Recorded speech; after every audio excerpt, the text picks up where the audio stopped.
My name is Dr. Kevin Koehler, and I'm the Arkansas State Surgeon.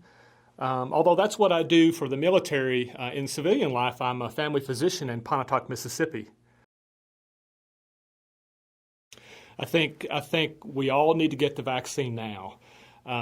Again, in order for us to move past this COVID-19 pandemic, we have got to develop immunity to the virus as soon as we can.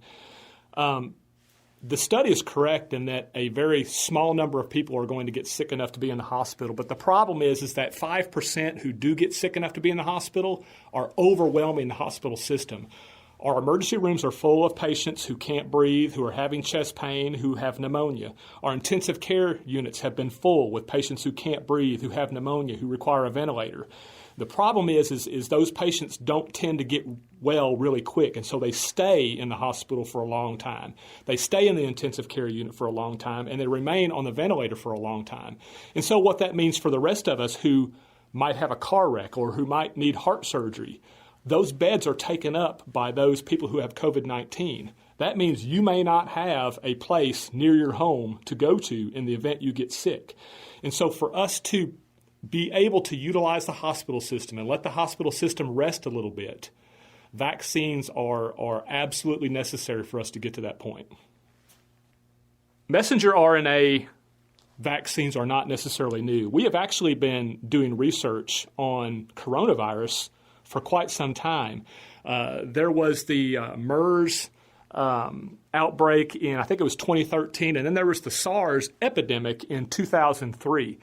Along with studying Ebola vaccines. And so we have been studying these coronaviruses and other viruses here lately, trying to figure out how to defeat them should the next virus come along. And so there's been a lot of concern that these vaccines were put on the market too fast and they were tested too quickly. And I would argue that they weren't. I would argue that the Food and Drug Administration and the scientific community has done an excellent job of evaluating these vaccines for safety, of looking at how they affect people of different races, of people with different medical problems, people living in different parts of the country. Granted, it seems like it was faster than it normally is, but that's because we had all this wealth of information before we ever started the COVID-19 vaccine process. And so it seems like every time you turn on the news, you're hearing about a variant of this COVID-19 vaccine. And when they talk about those variants, what they're referring to is if you look at the spike protein is made up of probably thousands, if not millions, of different proteins and binding sites. And so what happens in these variants is the virus is smart. It actually mutates and it changes some of the proteins on the spike protein. So maybe it changes 4 of those proteins and that becomes the South American variant, or maybe 6 proteins change and that becomes the Australian variant.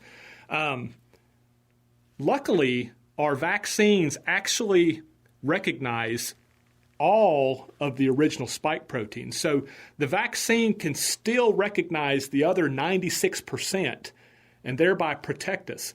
Now, the concern is going to be is one day, what if a large proportion of these proteins change? At that point, we may end up having to have a booster shot that protects us against the variations, kind of like we do with flu virus. Every year we have to have a different flu vaccine because that virus changes every year. For society to get beyond this global pandemic, we have all got to get this vaccine in order to develop what's called a herd immunity. Herd immunity is where we either develop immunity because we've had the disease or because we've been vaccinated. And so what happens is the more people that are immune, the less able that virus is to infect somebody and then be reinfected out into the population. And so one of the things, even though I've had COVID back around Thanksgiving, I had a very mild case, but I knew that it was very important for me to get the vaccine. Number one, to provide myself with some long-term immunity, but also so that I could protect my family members, because my mother and father have not been able to get vaccinated yet. My wife and one of my daughters have not had COVID-19 yet. And so I know that if I get the vaccine, yes, I'm protecting myself, but I'm also protecting my family members. I'm protecting my patients. I see patients coming into my office who have cancer. I see patients who are on immune suppressing drugs, and they are very susceptible to acquiring COVID-19. And so if I can prevent that from happening in my patients, in my staff, in my church, in my Sunday school class, not only am I helping myself, but I'm protecting my community at large. I think it's very important for those of us in the National Guard to get vaccinated.